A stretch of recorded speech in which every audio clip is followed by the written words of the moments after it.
terkait usai mendapat serangan besar oleh Amerika Serikat ke Bandar Abbas, Iran serang pangkalan Amerika Serikat di Kuwait dengan rudal balistik.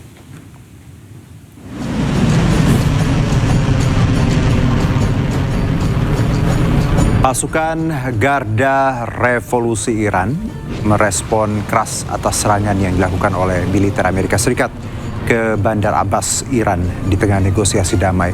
Rudal balistik Iran targetkan pangkalan Amerika Serikat di Kuwait. Garda Revolusi Iran menyebut serangan Amerika Serikat ke Bandar Abbas terjadi saat subuh pukul 4.50 waktu setempat.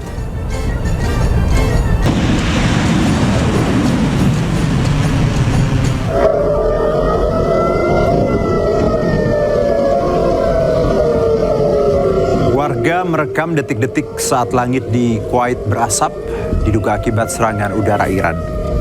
Garda Revolusi Iran menargetkan pangkalan Amerika di Kuwait pada hari Kamis, dan serangan ini sebagai balasan atas serangan Amerika Serikat di selatan Iran. Kuwait jadi sasaran rudal Iran karena menampung dan memfasilitasi pasukan serta aset militer Amerika Serikat.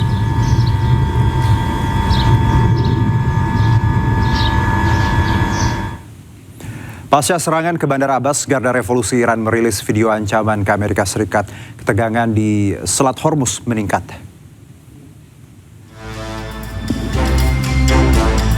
Ya, respon ini merupakan peringatan serius dari Garda Revolusi Iran terhadap serangan yang dilancarkan. Jika serangan diulangi, akan ada konsekuensi yang harus ditanggung. Dalam video juga terdapat foto simbol anti-Amerika yang ditempelkan di rudal. Rekaman muncul menunjukkan operasi balasan Iran terhadap serangan di Bandar Abbas.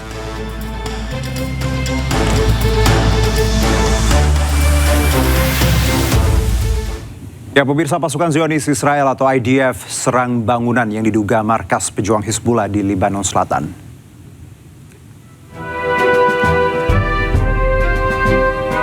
Zionis merilis video serangan udara yang menargetkan markas dan situs peluncuran roket Hizbullah di Bekaa, Lebanon Selatan. Israel mengklaim telah menghancurkan 550 target fasilitas Hizbullah. Sementara serangan juga terus dilakukan oleh Israel ke kota Tyre, Lebanon Selatan, yang juga menargetkan pejuang Hizbullah.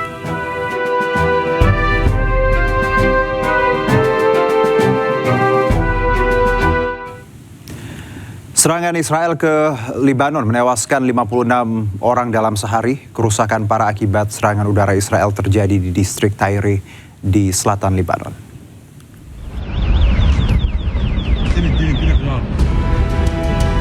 Israel melancarkan serangan udara ke sekitar kota Tyre di Lebanon Selatan. Israel mengklaim serangan tersebut menargetkan pusat komando dan infrastruktur militer Hizbullah dan telah mengeluarkan peringatan evakuasi. Eskalasi serangan udara Israel berlangsung sejak Rabu hingga Kamis bertepatan dengan momentum perayaan Hari Idul Adha bagi warga setempat. Pasukan pertahanan Israel IDF menyatakan telah menyerang sekitar 550 target di Lebanon Selatan dan Timur. Serangan menargetkan kota-kota besar seperti Nabatiyeh dan Tyre dan sejumlah daerah di lembah Bekaa. Allah ya'udak ya Ali Hamoud.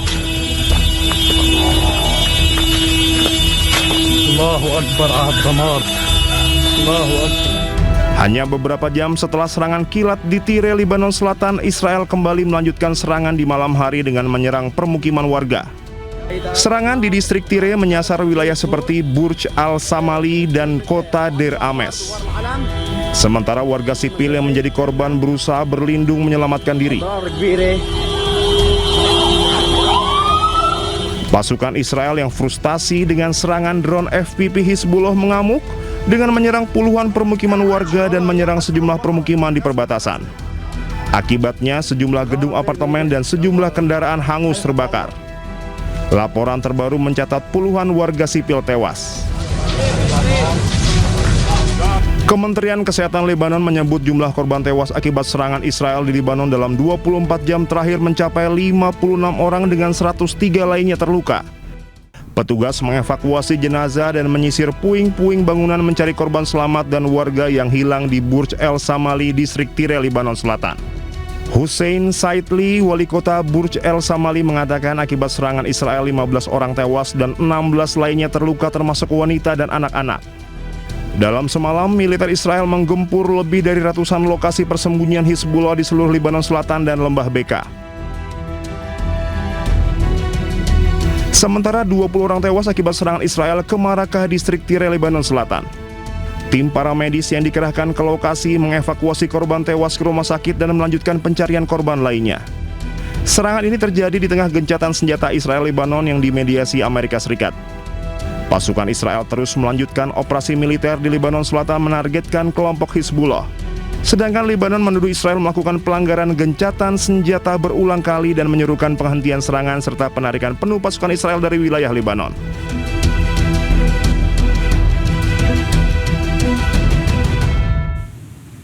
Ya, poros perlawanan Hizbullah kembali melancarkan serangan balasan ke tentara Israel di kota Bin Jbel, Lebanon Selatan, dan kali ini serangan drone Hizbullah berhasil menghantam kendaraan militer Israel.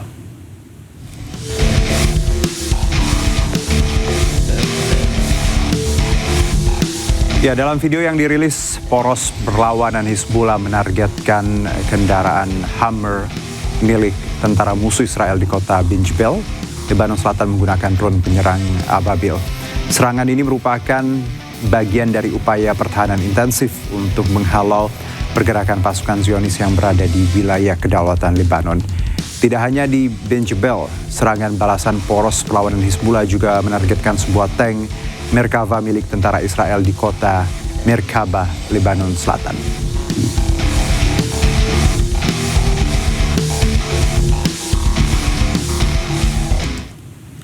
Rumah pengungsian Palestina di Tyre, Lebanon Selatan hancur akibat serangan Israel. مخيم بالمخيم صبت زيداني وبيت الأخضر Allahu Akbar juraha. Bangunan kamp pengungsi Palestina di Tyre Selatan hancur usai serangan udara menghantam wilayah tersebut. Dari informasi media setempat, bangunan ini terisi penuh oleh warga sipil. Belum diketahui jumlah korban jiwa maupun luka, namun petugas menduga banyak korban yang tertimbun di bawah runtuhan bangunan. بالمخيم صبت زيداني وبيت الأخضر Allahu Akbar juraha alam niswan ulad atfal Allahu. Tentara Hizbullah merilis rekaman video saat bertempur dengan militer Israel di kota Hadata, Lebanon Selatan. Hizbullah mengklaim berhasil menanggulangi serangan Zionis.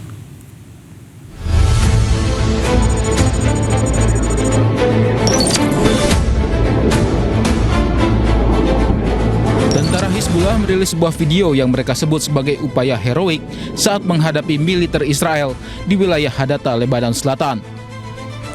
Para prajurit Hizbullah siapkan sejumlah senapan mesin serta bahan peledak untuk persiapan bertempur. Menurut media Hizbullah, para prajurit bertempur dengan iring-iringan kendaraan militer Israel yang akan menguasai kota Hadata. Hizbullah juga menggunakan jebakan berdaya ledak tinggi untuk menghadang konvoi militer Israel. Hizbullah juga mengklaim sebelumnya Israel telah 3 kali gagal menguasai wilayah Hadata. Israel bahkan juga sempat melancarkan serangan udara di kawasan Hadata pada 20 Mei lalu karena mereka putus asa selalu gagal. Militer Israel sendiri tidak berkomentar terkait insiden ini.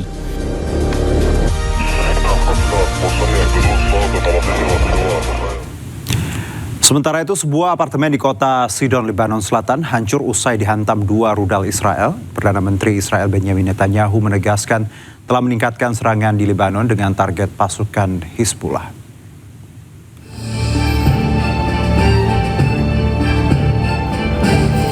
Sebuah apartemen di kota Sidon, Lebanon Selatan hancur usai dihantam 2 rudal Israel.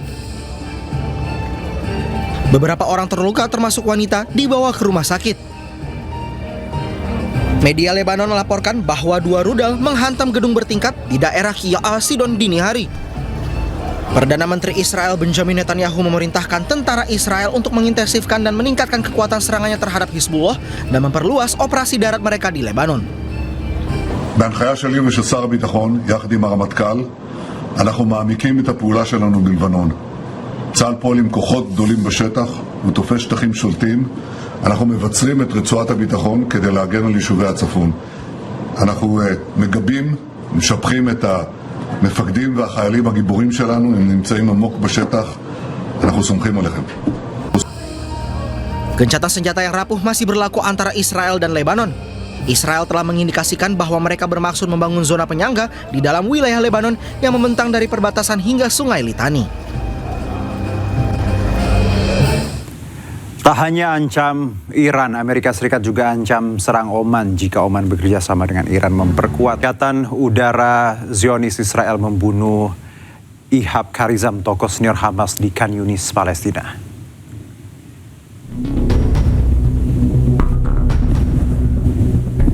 Ihab Karizam merupakan seorang yang bertanggung jawab atas dana jutaan dolar milik pejuang Hamas. Menurut IDF, Karizam terus melanggar gencatan senjata dan memfasilitasi serangan terhadap pasukan Zionis Israel.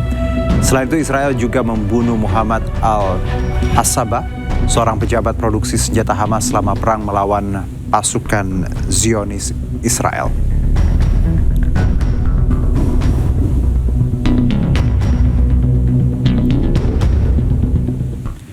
Israel melancarkan serangan rudal di berbagai wilayah Gaza saat malam Idul Adha. Serangan tersebut menargetkan warga sipil di kawasan apartemen Al-Rimal, Gaza Barat.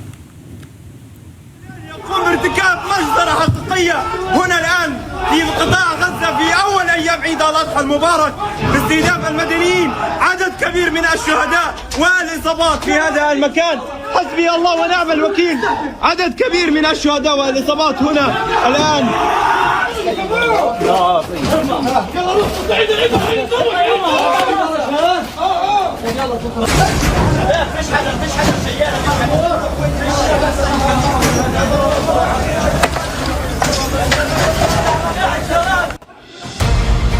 Israel kembali membombardir jalur Gaza Palestina dan menewaskan sejumlah warga saat malam Idul Adha di kawasan apartemen Al-Rimal, Gaza Barat. Diketahui di pusat kota Gaza, total korban meninggal dunia mencapai 5 orang dan 15 lainnya mengalami luka-luka. Selama lebih dari 3 tahun, warga Gaza terus menjalani momen hari raya di tengah rentetan serangan Israel dan blokade total. Warga Gaza kini hidup di tengah kehancuran, dengan sekitar 90% infrastruktur sipil dan fasilitas publik telah porak-poranda serta tak lagi berfungsi.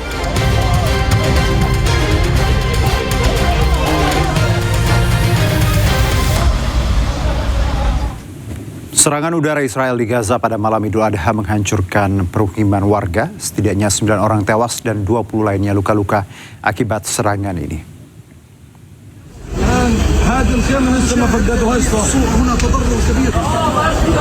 Serangan udara Zionis Israel menghancurkan bangunan tempat tinggal warga di lingkungan Rimal Selatan sebelah barat kota Gaza. Serangan yang dilakukan di malam Idul Adha ini menewaskan setidaknya 9 orang termasuk wanita dan anak-anak, sementara 20 lainnya mengalami luka-luka. Warga Gaza menjalani hari raya di bawah serangan dan krisis kemanusiaan. Korban dari masyarakat sipil terus meningkat, menyebabkan layanan kesehatan dan tim penyelamat harus berusaha ekstra di tengah keterbatasan fasilitas.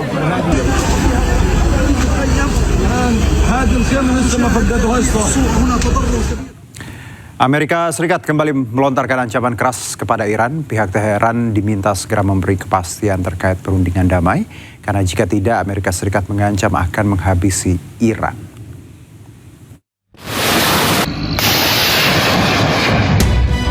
Tidak tanggung-tanggung, Presiden Amerika Serikat Donald Trump menyebut akan menghabisi Iran jika tidak segera memberi kepastian terkait perundingan perdamaian. Tidak hanya itu, Amerika Serikat menuduh Iran mencoba memainkan strategi menghabiskan waktu agar bisa mendapat kesepakatan yang lebih menguntungkan ketika tekanan politik terhadap pihak Amerika Serikat meningkat. Mr. President, how would you characterize the current state of the talks with Iran? I guess if it were a football field, what yard line would you be on? Well, I think we're doing very well. I think they're starting to give us the things that they have to give us, and if they do, that's great. And if they won't, then the man on my left is going to finish them off. Is there a time frame in your mind? They thought they were going to outweight me. You know, we'll outweight him. He's got the midterms. I don't care about the midterms. Look what happened last night. That was the prelude to the midterms. People understand it. They know that. Sebelumnya, media pemerintah Iran mengungkapkan bahwa ada draft kesepakatan yang sedang disusun. Kesepakatan itu diantaranya melibatkan penarikan pasukan Amerika Serikat dan pencabutan blokade pelabuhan Iran. Dalam draft itu, Teheran juga setuju untuk mengembalikan Selat Hormuz ke tingkat sebelum perang dalam waktu 1 bulan. Ya, pemirsa, selain ancam Iran, Amerika juga ancam serang Oman jika Oman bekerja sama dengan Iran memperkuat kendali Selat Hormuz. Namun hingga kini belum ada pernyataan resmi terkait kerjasama Oman dengan Iran tersebut.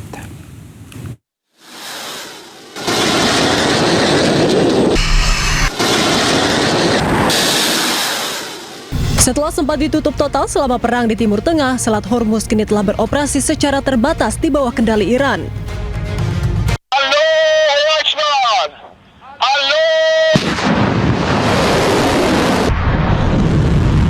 Presiden Amerika Serikat Donald Trump mengancam akan meluncurkan serangan militer ke Oman jika negara tersebut bekerja sama dengan Iran dalam memperkuat kendali Selat Hormuz.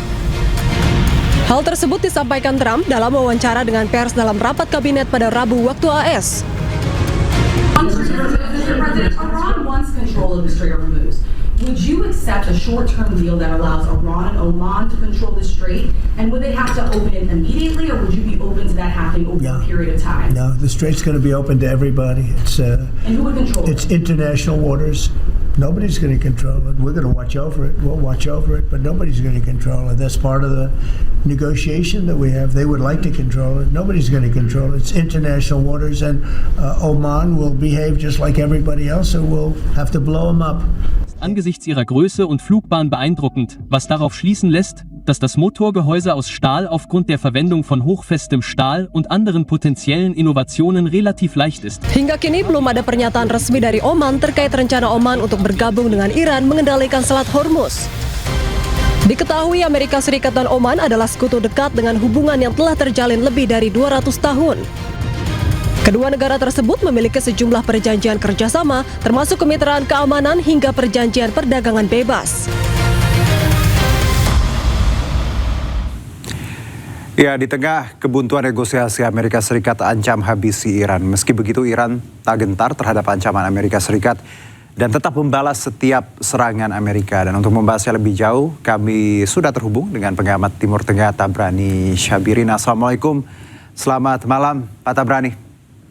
Waalaikumsalam, malam Pak Yono. Ya Pak, ini kalau kita lihat ancaman ini Pak ya, Iran nggak mundur Pak. Bahkan semua serangan Amerika yang dilakukan langsung dibalas kontan. Anda melihat apa sebenarnya pesan di balik ini?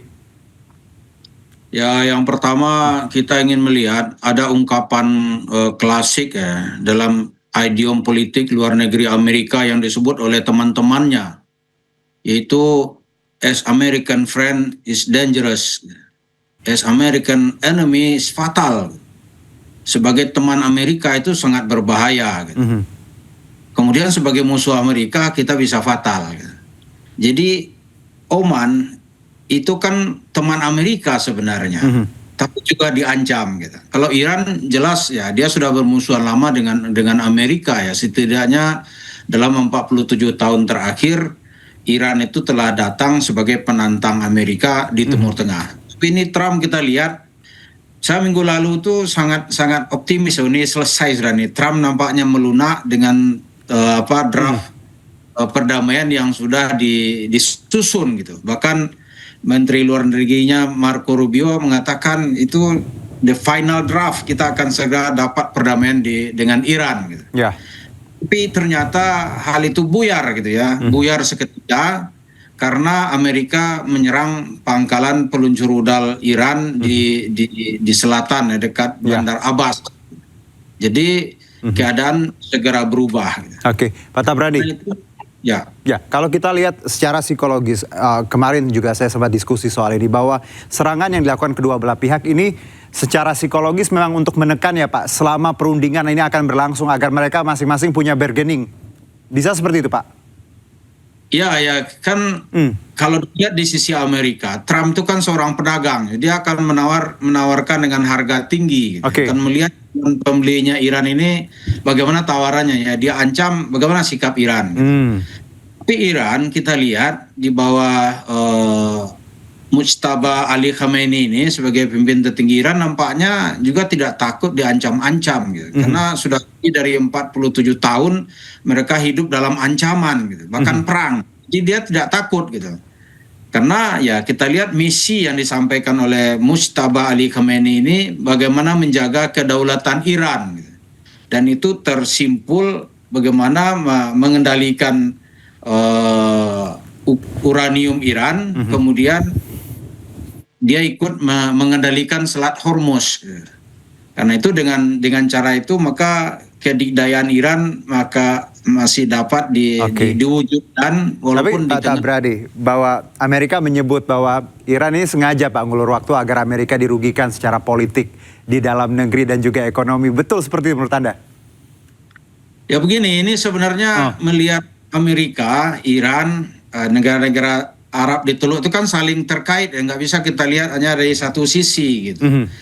Apalagi sekarang kan umat Islam itu di Mekah sedang melaksanakan baru selesai wukuf di Arafah kemarin. Gitu. Jadi banyak sekali doa-doa dari umat Islam di sana itu agar perang tidak terjadi. Gitu. Urusan ini itu misalnya ya jemaah itu bilang yang disuarakan oleh Pak Puspowardoyo dan Wong Solo Group itu kita berharap di sini agar Amerika jangan menyerang Iran. Itu contoh bagaimana simpati masyarakat supaya Iran ini jangan sampai terlibat perang terbuka dengan Amerika. Yang kedua, yang perlu kita lihat lagi negara Arab itu sebenarnya nggak mau perang terbuka dengan Iran. Gitu. Kalau perang terbuka dengan Iran, tuh planning mereka yang jangka panjang tuh bisa berantakan. Gitu. Misalnya Uni Emirat Arab ya, Uni Emirat Arab walaupun diserang secara terbatas oleh Iran, tapi mereka tetap tidak mau perang terbuka dengan Iran. Gitu.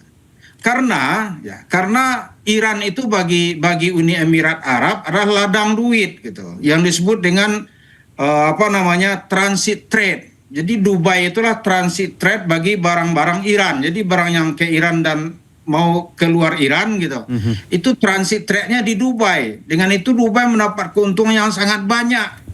Jadi mereka tidak mau perang, ya biar Iran dalam situasi seperti embargo sekarang aja, maka makin lama ya Emirat akan makin beruntung. Jadi mereka bukan karena takut perang gitu, tapi nggak mau terjadi perang karena merugikan mereka secara ekonomi.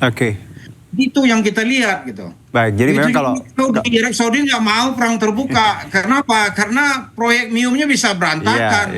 Jadi sebenarnya kalau kita bicara gitu. Timur Tengah, mereka hitung-hitung ekonomi tidak mau ya Pak, karena mereka juga dirugikan pastinya. Dirugi dia. Nah, Pak Tabrani, ini yang menarik bagaimana hari ini kan kita dengar tadi Trump juga mengancam Oman ya Pak. Kita sebut di awal ya. Anda bilang American friends itu dangerous tapi enemy lebih fatal gitu. Teman Amerika itu berbahaya gitu. Iya, ini menurut Anda ancaman ke Oman ini maksudnya apa Pak? Padahal ini Oman temannya Amerika loh.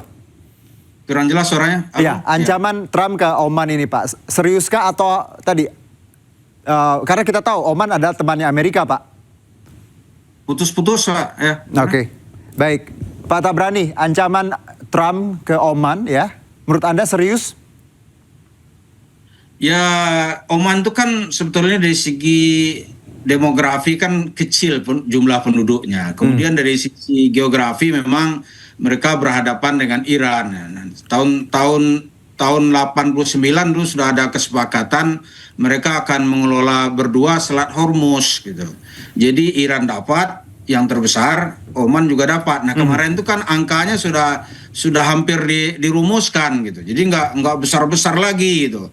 Seperti ya lebih kurang itu 150.000 US dollar gitu. Antara Iran berbagi dengan Oman. Rupanya Amerika marah di sini gitu. Kalian ngatur-ngatur, saya akan mengatur Selat Hormuz, bukan Oman yang kecil. Gitu. Maka dia marah gitu. Baik, Pak Tabrani, terima kasih banyak atas diskusinya tadi ya. American friends is dangerous, enemy juga fatal ya Pak. Jadi ini pilihan yang memang sulit kalau dekat Amerika. Terima kasih banyak Pak Tabrani, sehat-sehat, selamat malam Pak. Selamat malam. Serangan drone Rusia yang menghantam kota pelabuhan Odessa, Ukraina menyebabkan sedikitnya 11 warga terluka.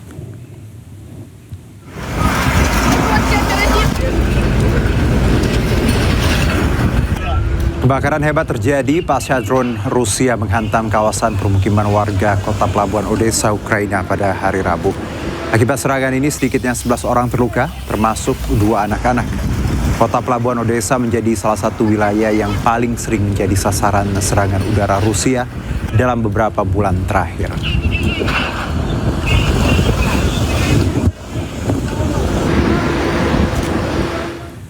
Ukraina melancarkan serangan balasan menggunakan drone ke kapal Rusia.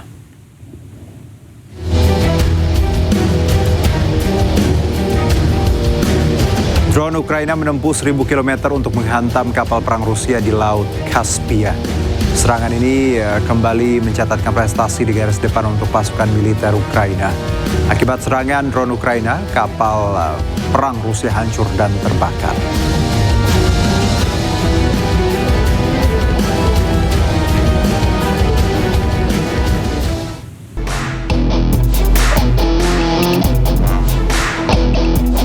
.098 ekor sapi kurban dari Presiden Prabowo Subianto mendapat respon dari sejumlah pihak. Salah satunya terkait penggunaan dana APBN yang mencapai 100 miliar rupiah. Ketua Komisi 3 DPR RI Habibur Rahman mengatakan penggunaan APBN untuk pengadaan hewan kurban melalui skema bantuan Presiden tidak bertentangan dengan hukum dan syariat Islam. Sebagaimana disampaikan oleh Ketua MUI Bidang Fatwa, Profesor Kiai Haji Asrorun Niam Soleh menyatakan bahwa pembelian hewan kurban Presiden melalui APBN sah secara syar'i karena diperuntukkan bagi kemaslahatan masyarakat luas. Sebelumnya, Wakil Menteri Sekretaris Negara Juri Ardiantoro mengatakan 1.098 sapi kurban Prabowo berasal dari peternak lokal dan menggunakan anggaran dari APBN. Sumber anggarannya dari APBN ya, melalui anggaran bantuan Presiden, bantuan kemasyarakatan Presiden. Jadi harga sapi tentu bervariasi karena bobotnya beda-beda dan lokasinya juga tentu mempengaruhi harga sapi. Jadi kita menyesuaikan harga sapi di setiap daerah. Kurang lebih anggaran yang dikeluarkan sebanyak 100 miliar. Adapun jenis sapi kurban yang disalurkan Prabowo antara lain berjenis Simmental, Limousin, dan memiliki bobot mencapai 1,3 ton. Tim Liputan iNews melaporkan. Presiden ke-7 Republik Indonesia Joko Widodo bakal kembali belusukan ke sejumlah daerah di Indonesia menyusul kondisi kesehatannya yang telah pulih. Jokowi pun dijadwalkan mengunjungi Provinsi Lampung akhir Juni 2026.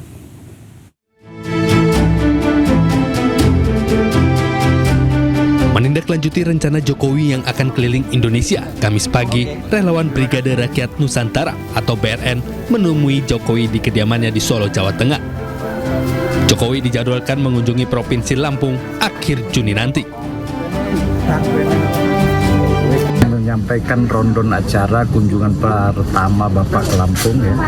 Terkait acara pada Bapak kunjungan pertama ke Lampung itu ditetapkan di akhir ya. Akhir aja. Tapi kalau tanggal kita itu rencananya 3 hari. Itu kunjungan pertama Bapak ke Lampung. Selanjutnya provinsi lain. Ya akhir bulan Juni ini. Sebelumnya rencana belusukan ini juga pernah disampaikan Jokowi sendiri. Ia mengaku siap mendatangi berbagai undangan baik dari relawan maupun kader Partai Solidaritas Indonesia di daerah. Saya banyak undangan dari daerah-daerah untuk hadir dari masyarakat. Ya saya sudah sehat dan saya akan datangi undangan-undangan yang ada, dan itu juga untuk memberikan motivasi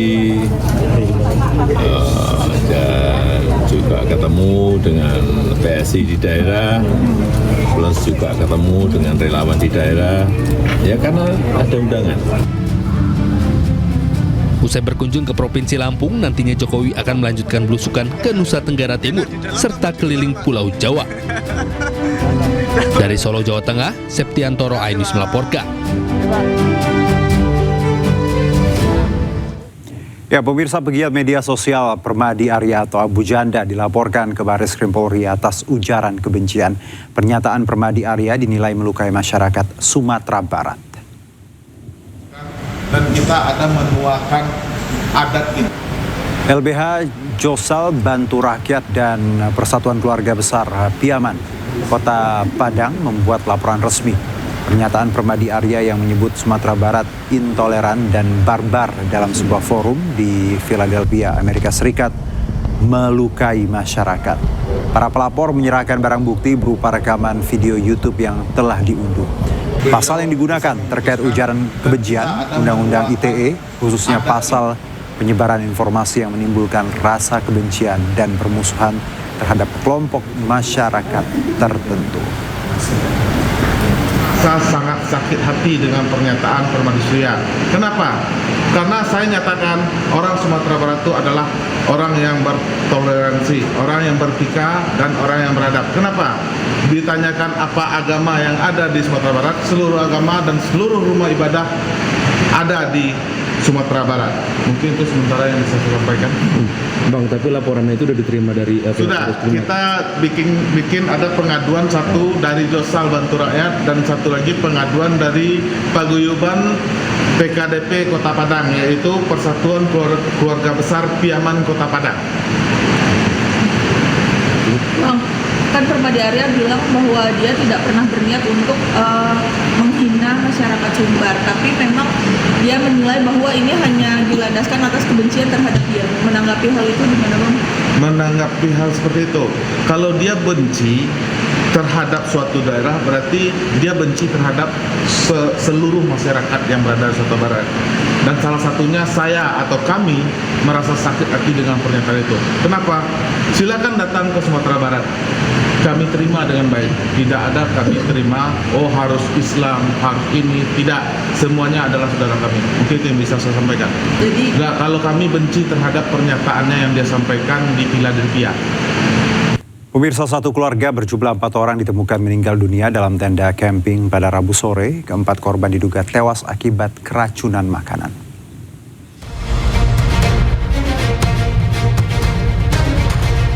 Satu keluarga beranggotakan 4 orang ditemukan meninggal dunia di dalam tenda sebuah tempat wisata di Kabupaten Temanggung, Jawa Tengah. Mereka diduga kuat meninggal dunia akibat keracunan makanan setelah sebelumnya mengkonsumsi hidangan barbeque. Kasat Reskrim Polres Temanggung, Ibtu Komang Mahendra Deputra menjelaskan, peristiwa tragis ini pertama kali diketahui oleh pihak pengelola tempat wisata yang curiga karena tenda korban terus tertutup rapat padahal sudah melewati jadwal waktu check-out. Saat diperiksa, petugas menemukan seluruh anggota keluarga sudah dalam kondisi tidak bernyawa. Jenazah para korban kemudian dievakuasi ke RSUD Temanggung untuk diotopsi. Pihak kepolisian masih melakukan penyelidikan mendalam terkait kasus ini. Sejumlah sampel makanan barbeque yang ditemukan di lokasi kejadian telah dibawa ke Laboratorium Forensik Polda Jawa Tengah untuk diteliti lebih lanjut. Pada pukul 15 WIB, petugas kembali mendatangi dan membuka pintu dari tempat camping. Karena tidak ada jawaban tersebut, maka setelah dibuka pintu, terlihatlah keempat korban sudah kaku di lokasi kejadian. Itu semuanya di lokasi camping, tenda camping. Okay. Makanannya berupa apa, Pak, yang diberikan sampel? Barbecue. Barbecue yang dibawa sendiri oleh korban. Penguburan. Diketahui keempat korban merupakan satu keluarga asal Kabupaten Semarang yang terdiri dari ayah, ibu, dan kedua anak laki-lakinya. Rencananya para korban akan dikebumikan di Ambarawa, Kabupaten Semarang. Dari Temanggung, Jawa Tengah, Didik Dono Hartono, iNews melaporkan.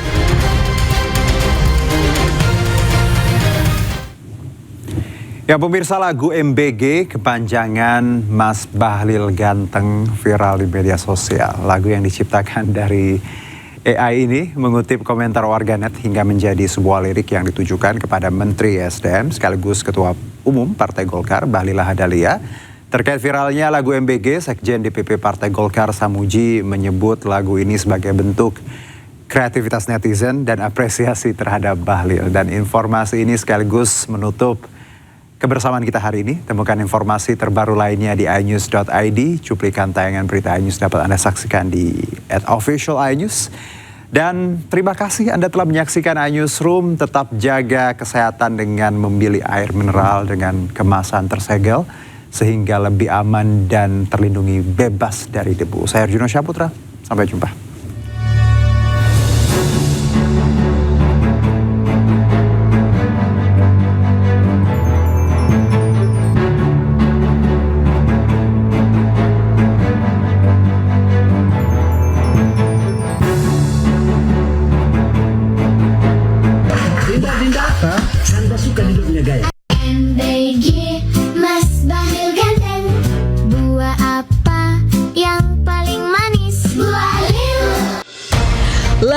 MBG Mas Bahlil Ganteng viral di media sosial.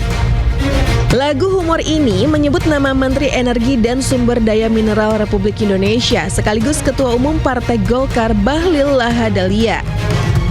Lagu yang dibuat dengan AI dan kalimatnya mengutip komentar-komentar dari warganet ini pun cepat menyebar di kalangan generasi muda hingga anak-anak.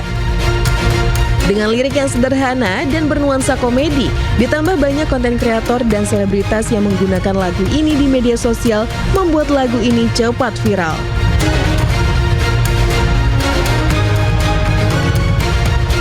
Menanggapi hal tersebut, Sekretaris Jenderal DPP Partai Golkar Samuji mengaku tidak mempermasalahkan lagu ini.